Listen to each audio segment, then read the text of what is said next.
Bonsoir à tous et merci de votre confiance renouvelée à l'édition d'information du soir, 19h30 dans la capitale gabonaise et à travers le territoire national.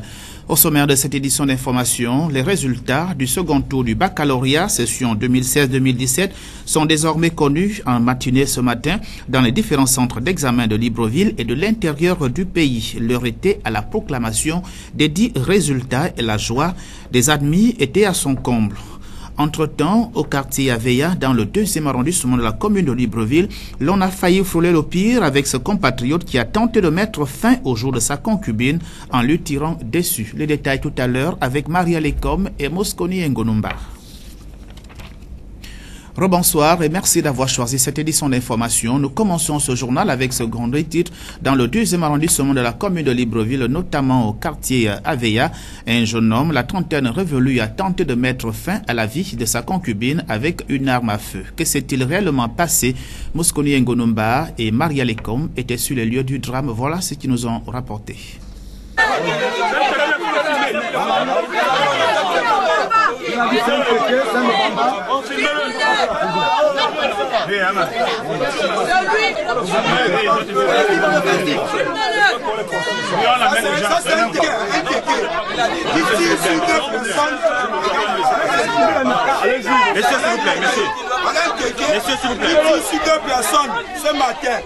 C'est à coups de fusil que la population d'Aveya 2 s'est réveillée ce matin, mettant ainsi tout le quartier en ébullition. Voici notre équipe de reporters, conduite ici par un des frères de 2 victimes sur les lieux du drame. C'est dans cette maison que Paul Lucien Donly, le présumé assassin que vous apercevez en veste aux côtés de sa concubine, Karine Monedip Abba, a tiré sur cette dernière en plein ventre et ensuite dirigé son arme sur la jambe de son beau-frère, Jean Blaise Ngema Abba, qui venait lui secourir sa sœur. Les images de sang dans la chambre et les éclaboussures de chair sur le plafond et les murs se passent de tout commentaire. Il a commencé à taper la femme là-bas, les pilons. Oh. Elle est marre de ça. Voilà. Tu regardes là quoi. Vous allez voir les éclaboussures de sang jusqu'au plafond. Mon Dieu.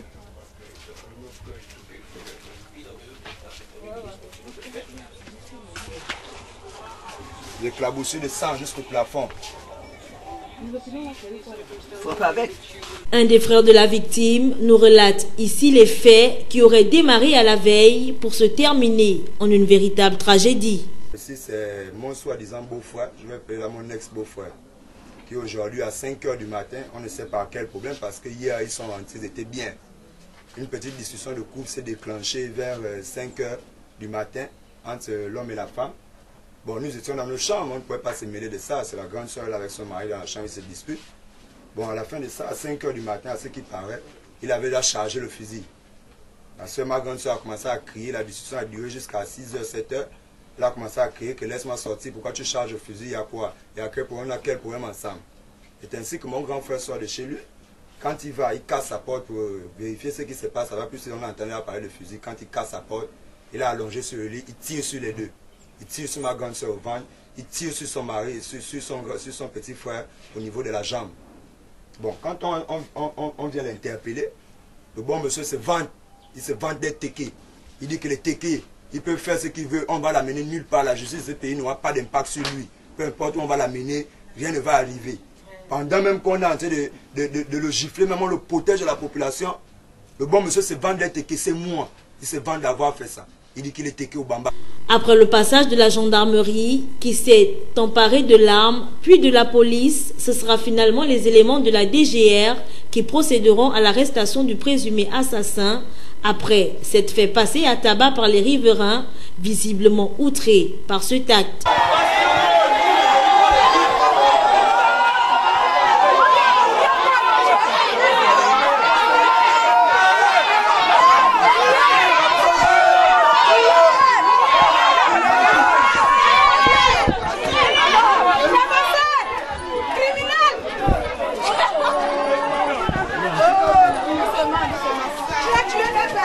Emmené d'urgence dans une structure hospitalière de la place, l'état de la femme, Karine Monedip Abba, agent à la radio panafricaine, serait très critique. Selon les informations recueillies sur place, Sieur Paul Lucien Donly, sans emploi, se faisait entretenir par sa concubine et depuis quelque temps, cette dernière n'en voulait plus de cette relation. Une pilule que son partenaire se refusait délibérément d'avaler. Une situation qui a fortement perturbé la situation sur l'axe Aveya. Et en complément d'information, alors que nous entrons dans ce studio, nous apprenons à l'instant le décès de dame Corinne Monodip Abba. La balle tirée en plein sur son ventre lui aura été fatale. Et toutes nos condoléances pour la famille éplorée, nous y reviendrons au cours de nos prochaines éditions d'information. Nous restons tout de même à Aveya, dans le 2e arrondissement de la commune de Libreville, où la construction d'une fosse septique et d'une barrière sur la voie publique suscite la colère des habitants de ce quartier. Une situation qui n'a pas toujours vu l'intervention des autorités publiques. Nous écoutons les riverains d'Aveya au micro de Fabiola Mengue. Agua est venu faire des relevés de cette voie. Comme vous l'avez constaté, de l'autre côté, de la rentrée jusqu'à l'autre côté, elle est prévue sortir jusqu'à la station. Et comme tenu les choses du pays, c'est toujours des belles paroles avant les élections. Après les élections, on retire les engins. Et un matin, M. Seydou Kane décide de venir acheter une parcelle, ça c'est pas notre niveau, qu'il achète cette parcelle. Mais dire qu'il vient maintenant construire jusqu'à la voie publique, où nous on a grandi, à notre temps. Nous sommes nés là, on prenait de la voiture de l'autre côté pour sortir la station. Et c'est une voie publique. C'est une voie qui était enregistrée dans les cahiers de charges pour les grands travaux. Cette voie-là. Et que M. Seydou Kane décide un matin de venir la barrer, ou parce qu'il est en connivence avec le président de la République, ou parce qu'ils mangent ensemble, ou ils jouent au bien ensemble, on ne sait pas d'où va le pays. On ne sait pas d'où va le pays. On a la municipalité à 2 pas de là, ils sont imprégnés de la situation, ils ne sont jamais venus voir, ils ne sont jamais venus toucher du doigt. La construction de cette fosse septique et de cette barrière, ce n'est non pas à Aveya, c'est plutôt à la campagne, toujours dans le 2e arrondissement de la commune de Libreville. Nous allons cette fois-ci à l'intérieur du pays, cap au Port-Gentil, et dans le 4e arrondissement de cette commune, précisément au quartier PG1, où l'absence de bac à ordures contraint les riverains à déverser les déchets le long de la voie publique. Axel Winzengi, Diane Boanga, Média Plus Port-Gentil. Récemment habités, les nouveaux locataires de ces logements qui ont été construits par le conseil départemental de Ndourou, CDN, situé derrière l'école à feu, au quartier PG1, dans le 4e arrondissement de la commune de Port-Gentil, vivent désormais à côté de ces ordures ménagères qui se trouvent derrière eux sur le long d'une partie de leur barrière. Moi j'habite à côté désormais, mais je vous avoue même que la saison pluvieuse c'est vraiment dramatique. Oh, sincèrement, c'est la route d'abord, la route s'inonde. Quand il pleut, sincèrement, la route s'inonde et tous ces déchets-là, toute cette saleté-là revient sur la route. Il y a des élèves qui passent par là, il y a des enfants. Nous souhaitons que la mairie ou le maire, la mairie et le maire de l'arrondissement puissent venir quand même y remédier à ce problème-là. Les gens de cette cité, la poubelle venait jusqu'ici, vous voyez. Ils ont essayé un peu de repousser la poubelle jusqu'au fond. Vous voyez que les habitants du quartier n'ont pas de bacs à ordures dans le coin. Ils sont obligés de remettre encore des ordures là sur place. Et ça ne fait pas beau pour la cité. Vous voyez, et même pas seulement pour la cité, les alentours aussi. Une petite décharge qui ternit ces belles maisons. Vraiment, je souhaiterais que les pouvoirs publics prennent leurs responsabilités, pure et simplement. Parce que chez les Blancs, la cité, c'est une zone résidentielle, c'est une cité. Mais quand il y a une poubelle comme ça, là, on ne peut plus l'appeler ça la cité. Parce que lorsqu'il y a la poubelle, tout est là. Il y a des mouches, il y a des moustiques et tout, et tout, et tout. Comment il n'y a pas de maladie? Il y en a. C'est mon souhait, hein. Il faut changer de méthode. La manière de faire. C'est regrettable, hein? Bon, très bien parce que les gens y habitent. Nous avons déjà une belle cité qui a été mise à côté. Et donc le décor ne fait pas beau. La saleté et la beauté, ça ne fait pas deux choses qui peuvent aller ensemble. Donc en fait, il devrait y avoir je crois qu'on devait mettre des bacs à ordures par ici. Ça ternit énormément. Vous savez vous-même que la beauté et la saleté ne font pas bon ménage. Donc lorsqu'on regarde, on a l'impression qu'on n'a vraiment rien fait. Donc on salit effectivement ce bel ouvrage qui a été fait. Donc il serait mieux que ça soit assaini, qu'on mette les moyens, on mette des bacs à ordures rapidement pour que cette situation soit remédiée. Parce que c'est vraiment lamentable. La mise en place d'un programme de sensibilisation des populations du quartier PG1 sur la gestion des ordures ménagères par la municipalité et le dépôt des bacs à ordures, suivi des ramassages réguliers, peuvent contribuer à éradiquer la pollution de cet environnement. Parce que la période des grandes vacances constitue le moment idéal pour s'adonner à tout genre de loisirs, les Port-Gentil s'étonnent jusque-là de la non-mise en service de la foire municipale alors que les écoles ont depuis 2 mois refermé les portes. Un reportage d'Irel Nancy Mberkouna des Médias Plus Port-Gentil. Au centre des préoccupations des populations depuis le début de ces vacances, la foire municipale Pierre-Louis Agonjo-Okawe est cette année encore sans activité.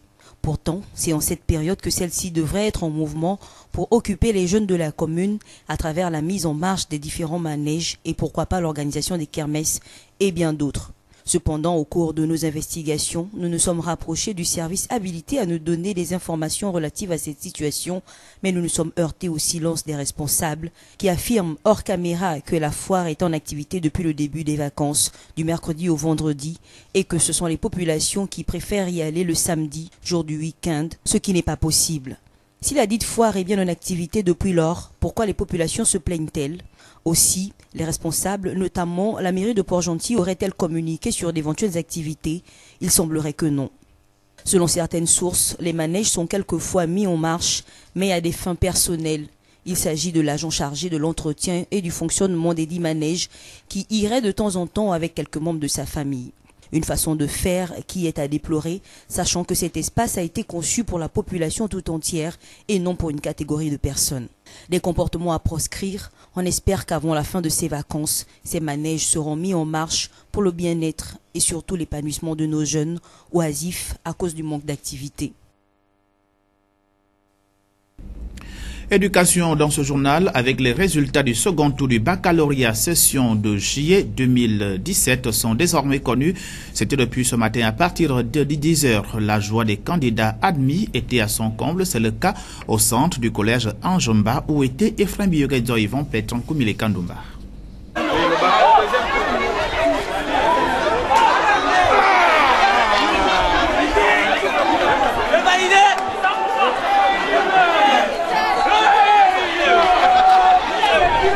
Les cris de joie, oui, il y en a eu suffisamment pour les élèves en classe d'examen à l'occasion de la proclamation des résultats du second tour du baccalauréat au centre du collège Anjomba. Ils étaient nombreux à voir de visu le travail accompli durant l'année scolaire 2016-2017. La première étape a été franchie pour certains, car le plus difficile est à venir, pouvoir s'effrayer un passage au sein des universités gabonaises. Reste cependant un nouveau défi à relever pour ces bacheliers. Une grande joie, je suis trop contente, trop même. Mon père est fier de moi, bac 2017. Vraiment, nous sommes heureux. Nous avons eu notre examen durant tout le long de l'année. L'année était vraiment difficile. Elle était difficile. Mais on a eu notre examen. Et je veux particulièrement remercier le Seigneur, bénir le Seigneur également pour les gens qu'il a mis à côté de moi, ma grand-mère, mes parents, bénir le Seigneur pour tout ce qu'il a fait. Une bonne nouvelle pour cette mère de famille qui dégage un sentiment d'un devoir bien accompli, elle qui a suivi son fils tout au long de l'épreuve et en sort très satisfaite de ses résultats.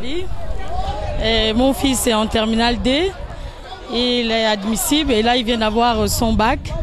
Vraiment, c'est une fierté pour moi parce que, vous savez, pour une maman, la réussite de son premier enfant est très important. C'est important parce que pour les autres, ça sert d'exemple. Et ensuite, comme il est le premier petit-fils de la famille, c'est un honneur aussi. Donc aujourd'hui, vraiment, je remercie le bon Dieu pour ce qu'il a fait pour mon fils. Vraiment, je remercie. Et puis, je lui souhaite un bon avenir ainsi que tous les enfants qui ont gagné. Nos félicitations accompagnent ces nouveaux bacheliers alors que les recalés se doivent de redoubler d'efforts pour l'année prochaine. Et bonne continuation pour les candidats admis à cet examen passerelle pour les études supérieures. Alors qu'on proclame le baccalauréat session de juillet 2017 pendant ce temps et depuis plusieurs semaines, ce malgré leur reprise de travail, nombreux sont les enseignants qui ne disposent pas toujours de leur bon de caisse. Le cas de lui, Patrick Mombo, secrétaire général et membre actif de la Convention nationale des syndicats du secteur éducation CONACICER, qui est au micro de Frem Biokedzo. Bien que la majorité soit détenteurs de leur salaire, après des mois de grève, il s'agit là des enseignants du primaire et du secondaire des établissements publics de la capitale gabonaise. D'autres, par contre, ne savent toujours pas où mettre de la tête, car baladés par leurs responsables hiérarchiques, sans solution apparente, pour voir un peu plus clair sur cette situation conflictuelle, plusieurs enseignants ont effectué le déplacement à la direction de l'Académie provinciale de l'Estuaire. De là naîtra un nouveau conflit. Ayant été mis sur bon de caisse, le directeur central des ressources humaines du ministère de l'Éducation nationale et de l'Éducation civique s'est personnellement rendu au niveau de la fonction publique, aller retirer la quasi-totalité des bons de caisse donc de tous les enseignants concernés. Mais il se trouve que mon bon de caisse n'avait pas été retiré par M. le DCRH pour des raisons que j'ignore. Alors, j'ai entrepris des démarches personnelles. Déjà le 31 juillet, je me suis rendu toute la journée au niveau du ministère de l'Éducation nationale où le DCRH ne s'y trouvait pas. Et d'ailleurs, le plus souvent, il est absent de son bureau. Hier, je me suis rendu au niveau de la fonction publique pour tenter de récupérer le bon de caisse parce que moi, j'ai tous mes éléments ici. J'ai ma présence au poste, signée de mon chef d'établissement. C'est lui qui me connaît mieux. J'ai également ici l'attestation de reprise de services signée même par le directeur central des ressources humaines. Malheureusement, lorsque j'arrive là-bas, je vais retrouver le directeur central des ressources humaines adjoint qui me fera comprendre qu'il a reçu de la part de monsieur le DCRH comme quoi que le DCRH a dit qu'on ne doit plus nous donner nos bons de caisse parce que madame le DAP aurait dit que ces bons de caisse ne seront distribués qu'à la fin des conseils. À y regarder de très près, ces responsables disposent des moyens pouvant faire décanter cette situation afin de permettre, pourquoi pas, à ce compatriote de rentrer en possession de son dû, mais hélas. Or, moi, ce que je dénonce, c'est un traitement inégalitaire. C'est une injustice. Je demande à ce que mon bon de caisse soit restitué parce que, qu'il s'agisse du DCRH, qu'il s'agisse de madame le DAP, tous, autant qu'ils sont compétents à délivrer un document qui me permet d'accéder à mon bon de caisse au niveau de la fonction publique. À partir de cet instant, je considère que mon bon de caisse est séquestré par le DCRH et madame le DAP. Si d'ici là, je ne suis pas en possession de mon bon de caisse, je me réserve de porter plainte contre ces deux autorités pour qu'on me restitue mon bon de caisse. Je suis là uniquement pour qu'on me restitue mon bon de caisse parce que c'est une injustice de plus. Voilà ce qui m'amène ici au niveau de la direction de l'Académie provinciale de l'Estuaire. De l'éducation à la religion, ils sont de plus en plus nombreux à comprendre l'importance de la prière pour la nation gabonaise, de leur participation massive hier à la grande nuit du carnage dans sa 9e édition avec pour thème Feu à volonté, initié par le révérend Dr Louis Badinga, leader du Centre mondial Shekina. Des moments exceptionnels pour les absents que nous revivons avec Inès Gogamambo et Fleury Asseondro.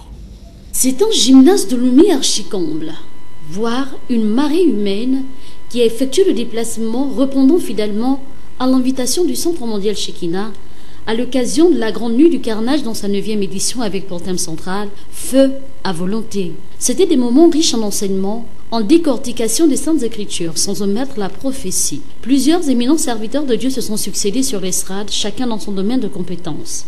Parmi les termes évoqués, figurant en bonne place 4 types de personnes souffrant des mêmes problèmes, mais résolus de manière différente. Ici, le révérend Dr Louis Badinga a amené l'assistance à comprendre qu'à chaque difficulté correspond une méthode de solution adéquate qui n'est pas forcément semblable à celle de l'autre. Si vous agissez selon les méthodes des hommes, si vous agissez selon votre intelligence, vous risquerez de jamais atteindre le but que Dieu s'est fixé pour vous. Quand bien même, il vous en parle audiblement, ouvertement. La seule chose qui manque aux hommes, c'est le reste de dire au Seigneur, comment tu veux que je paie pour arriver là? Dieu, dans sa diversité, agit différemment sur ses enfants. Il a par la suite fait savoir que la prophétie conduit sur le chemin de la bataille. Je suis venu dire à quelqu'un ce matin que ce n'est pas parce que ta situation ressemble à sa situation que la résolution passera par la main mission. Il est certainement le même Dieu, mais il opère dans ce qu'on appelle la multidimension.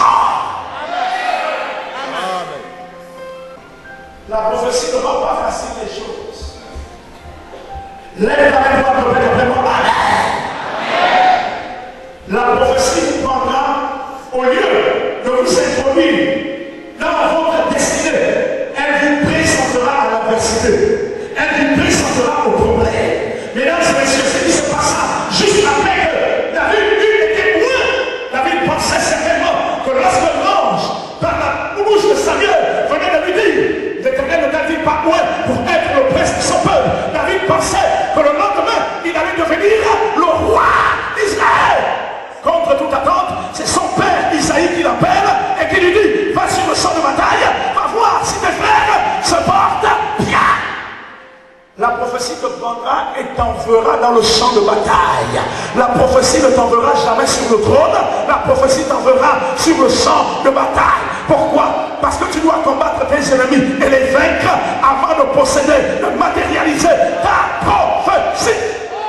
Au cours de ce rendez-vous du donner et du recevoir, l'exercice du ministère était de mise. Des délivrances, guérisons et miracles ont été accomplis en l'honneur de notre Seigneur et le rendez-vous a été pris pour le mois de décembre prochain. Et pour cette 9e édition de la Grande Lieue du Carnage, avec pour thème feu à volonté, les prières de combat pour libérer la nation gabonaise et les proclamations prophétiques étaient entre autres temps forts de cette 9e édition. Nous vous proposons un extrait avec Inès Ngungamambo. Mesdames et messieurs, Dieu ne se manifeste qu'à travers le terre. Et comme vous savez, amen, le diable est spécialiste de la contrefaçon. Depuis qu'il a su que Dieu ne se manifeste qu'à travers l'autel, le diable aussi a décidé de se manifester à partir de l'autel. Lève ta main. Répète avec force et autorité après moi. Éternel des armées. Je n'ai pas encore entendu. Répète plus fort. Éternel des armées. Mon bras est levé ce matin. De la même manière que l'Is était devant l'autel de Satan. L'autel de Baal et d'Astarté. Au nom de Jésus, je frappe l'autel satanique du Gabon. Au nom de Jésus, je renverse et je le détruis. Nous sommes engagés dans une procédure de délivrance de notre pays. Faites le cercle ici. Mesdames et messieurs, étendez vos mains, vos bras vers le Gabon. C'est ton autel. L'autel du Dieu vivant. Éternel des armées. Envoie le réveil. Envoie le feu. Envoie le réveil. Envoie le feu. Envoie le feu. Envoie le feu. Envoie le feu. Envoie le feu. Envoie le feu. Envoie le feu.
Au sortir de cette 9e édition consacrée à la prière pour la libération de la nation gabonaise, nous vous proposons à présent d'écouter le sentiment, sinon, de ces quelques participants de cette grande nuit du carnage avec thème Feu à volonté.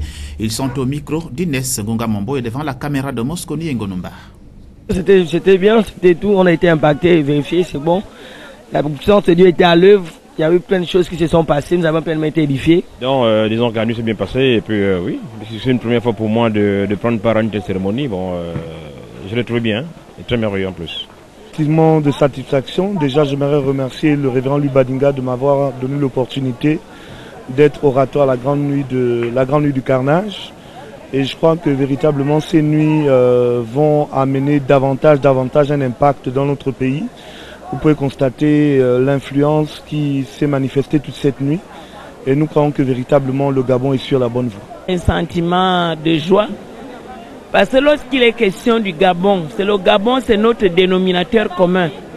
Lorsqu'il est question de prier pour le Gabon, nous devons le faire avec joie et nous voulons que notre pays retrouve sa paix d'antan et que tout ce que Dieu a prévu pour notre pays, nous puissions l'avoir. Le diable ne peut pas avoir de l'emprise dans notre pays et nous le refusons. Et c'est ce que nous sommes venus faire ce soir. L'actualité au cours de ce journal est aussi sportive et après avoir obtenu la médaille d'argent aux Jeux de francophonie en République de Côte d'Ivoire, la judokate gabonaise Andrea Eyumbengon a été reçue par sa formation sportive, le Master Club du lycée Paul Njenje Ngonjo. Reportage. Médaillée en argent lors des derniers Jeux de la francophonie à Abidjan, Andrea Eyumbengon a été reçue en triomphe par le Master Club Elpidge, le club auquel elle appartient. Encadreurs, coéquipiers, parents et amis, tous étaient là pour manifester leur amour à l'endroit de cet athlète qui, au fil des années, gagne en expérience tout en ajoutant des médailles à son palmarès. Haut de ses 1,69 m pour 22 bougies au total, Andrea Eyumbengon avait déjà fait parler d'elle il y a moins d'un an lors des championnats d'Afrique de judo organisés en Égypte. Elle s'en est tirée avec une médaille en bronze. Qualité beaucoup plus sur la médaille d'or, mais bon, en étant excitée à avoir cette médaille, on commet beaucoup de bêtises. Et c'est celle que j'ai eu à faire, j'ai perdu. Oui, beaucoup. Beaucoup, parce que je savais que beaucoup comptaient sur moi, déjà le pays comptait sur moi, sur ma médaille. Du coup, avoir une médaille d'argent, c'était pas si grave, mais pour moi c'est grave. Parce que je comptais avoir l'or, j'ai perdu, ce qui me pousse à revenir en club et à travailler de beaucoup plus. Prochain challenge. Mais déjà, je cherche à me qualifier pour les Jeux Olympiques 2020. Et le championnat du monde n'est qu'un travail qui me permettra d'arriver aux finitions, donc les Jeux Olympiques. Une satisfaction partagée par l'ensemble du bureau, en tête desquels le président du Master Club Elpidge. Ah non, vous savez, elle est arrivée en finale. On ne peut pas être découragé. Vous savez, même quand un athlète perd, s'il a combattu, il a démontré qu'il s'est vraiment battu, on ne peut pas être découragé. Et là, elle était en finale. Et si vous avez suivi le combat, elle l'avait presque gagné. Donc vous voyez que il y avait plusieurs athlètes, plusieurs pays. Et nous avons quand même pu avoir la médaille d'argent, c'est formidable. Et en dehors d'elle, vous avez également Diali qui est chez nous, qui a fait 5e. Vous voyez, elle a perdu en finale de bronze. Et là également, nous en sommes fiers. Des efforts réguliers seront menés en vue de bâtir un groupe solidaire, tout en préservant ce qui s'est fait de mieux au sein de cette entité pour des batailles futures. Et à la suite de l'obtention de cette médaille par la compatriote Andrea Eyumbengon au Jeux de la francophonie en Côte d'Ivoire, le responsable du lycée Paul Njenje Ngonjo annonce, tout en exprimant sa joie, l'amélioration des conditions de ses athlètes, un sentiment partagé par ailleurs par le président du Master Club du lycée Paul Njenje Ngonjo qui sont au micro des frères Biogedzo. Beaucoup de nos athlètes n'ont pas fait de très bons résultats au Jeu de la francophonie. Notre poulain, c'est-à-dire une athlète de ce lycée, judoka, nous a ramené une médaille. Comprenez que même sur le plan sportif, je suis un proviseur comblé. J'allais dire très comblé. disons que avec les maigres moyens que nous aurons, nous allons refaire, parce que cette salle de sport ici, c'est notre salle de gymnastique. Nous allons refaire donc les sanitaires. Nous allons repeindre en fait pour améliorer les conditions de travail de nos athlètes. Et ainsi faire un partenariat avec les responsables du dojo afin que le maximum de nos élèves s'intéressent à la pratique du judo. Vous savez, le sport c'est quelque chose d'utile. Et sport-études c'est quelque chose qui rime. Le sport permet d'avoir un esprit fair play, un esprit compétitif. L'école a besoin de cet esprit-là. Et nous sommes prêts à mettre nos maigres moyens afin que nos élèves s'adonnent à la pratique du sport. Que, au lieu de faire autre chose, la pratique des stupéfiants et autres qui deviennent des phénomènes récurrents dans la quasi-totalité des établissements de Libreville et voire de l'intérieur du Gabon. Nous pensons que la stratégie d'amener les élèves vers le sport nous permet d'annihiler ce genre de questions, les rendre moins oisifs, n'est-ce pas, afin qu'ils s'adonnent et au sport et aux études. Bon, c'est pas qu'on ne fait rien. Il y a quand même le travail du club, comme vous l'avez dit. Et également les mises au vert. Les mises au vert qui sont organisées par la direction technique. Et à partir de là, les athlètes n'ont pas d'autre choix que de faire des efforts. Parce que là, ils prennent conscience, malgré le fait qu'il n'y ait pas de compétition sur le plan national, pas assez en tout cas, ils prennent conscience de la tâche qui leur incombe. Et ils se rendent compte que devant ça va être quand même chaud. Parce qu'ils ont en face d'eux des professionnels parfois qui ne font que ça. Vous savez, il faut vraiment féliciter nos athlètes, quelle que soit la discipline sportive au Gabon. Quand ils vont à l'international, ils rencontrent des personnes qui, durant toute l'année, ne font que ça, ne pratiquent que le sport. Et vous savez, quand vous avez des médailles comme ça, fut-elle une médaille de bronze, il faut féliciter nos athlètes. Parce que vous avez des gens qui ont d'autres occupations. Le sport, c'est de temps en temps, mais ils se donnent à fond et finissent par remporter des médailles. C'est quand même une prouesse à féliciter. Et avant de nous dire au revoir, voici à présent la rubrique Expression libre. Une question posée par Léa Matitabissa et Jean-Luc Bouroubou, à savoir, selon vous, quelles peuvent être les causes de l'échec scolaire au Gabon? Selon vous, quelles peuvent être les causes de l'échec scolaire au Gabon? C'est dû à plusieurs paramètres. La grève, l'État. Parce qu'en fait, si les enseignants étaient bien entretenus, je pense qu'ils ne devaient pas avoir cette affaire-là, quoi. À ma connaissance, cela, à ma connaissance. Merci.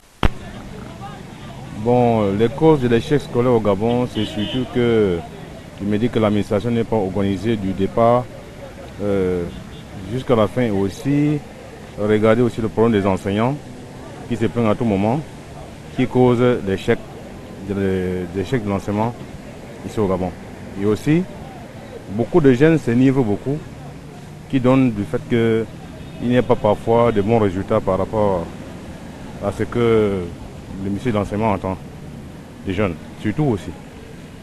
Il y a trop de va-et-vient, des jeunes qui s'enivrent, qui se droguent partout, mais qui fait en sorte que même l'année scolaire, on voit aussi les problèmes des enseignants, on voit aussi les problèmes des élèves aussi. C'est à peu près ce que moi je vois. Donc. Concernant l'échec scolaire au Gabon, c'est parce que tout simplement l'administration ne veut pas, n'est-ce pas, prendre les choses en main pour penser, n'est-ce pas, à l'avenir du futur progéniture. C'est un peu ça. Parce que nous sommes tous des pères enfants. Nous sommes tous des responsables de famille. Il faudrait que, n'est-ce pas, le gouvernement puisse, n'est-ce pas, prendre leurs choses en main pour penser au futur. Donc, si je laisse mon enfant sans pourtant, n'est-ce pas, penser à lui, ça ne peut vraiment pas m'arranger. Le gouvernement ne doit pas penser seulement, c'est rien qu'à eux. Il ne doit pas être là pour bouffer, rien que pour eux. Il doit penser au prochain, n'est-ce pas, dont nous sommes en train de faire élever. Sans mentir, quoi. Je connais pas. Non, c'est ça, moi je maîtrise pas. En fait, je maîtrise pas et je peux pas vous préciser encore, vous dire exactement, mais je connais pas. Sauf que les réalités sont là, on vit ça, quoi. Je connais pas. Je suis pas bon, en fait, je suis pas le mot exact pour vous décrire encore, pour vous préciser. Mais je connais pas. On vit les réalités, c'est ça. On espère tous que les choses puissent changer dans le temps futur, quoi. Et pourquoi pas aujourd'hui? En tout cas. Merci, monsieur. Selon moi, c'est parce qu'il y a trop de grèves. Il y a trop de grèves. On vit que des grèves. Donc c'est un échec pour la rentrée scolaire. C'est ça, non? Merci, monsieur. Plusieurs causes. Par exemple, il n'y a pas de loisirs au Gabon, ce qui fait que les enfants sont obligés d'aller dans des endroits pas bien, dans les bars. Et quand ils rentrent à la maison, au lieu d'aller à étudier, ils vont dans les bars, il n'y a pas de loisirs. Et aussi le chômage. Si les parents ne travaillent pas, n'ont pas assez de moyens pour emmener leurs enfants à l'école, sinon les enfants ne pourront pas vraiment avoir une éducation stable. C'est ce que je pense. Ainsi se referme ce journal de la soirée sur TVS. Merci de l'avoir regardé et tout le plaisir pour moi de l'avoir présenté. Content de vous retrouver dans les tout prochains jours, s'il plaît à Dieu. Bonne nuit à tous.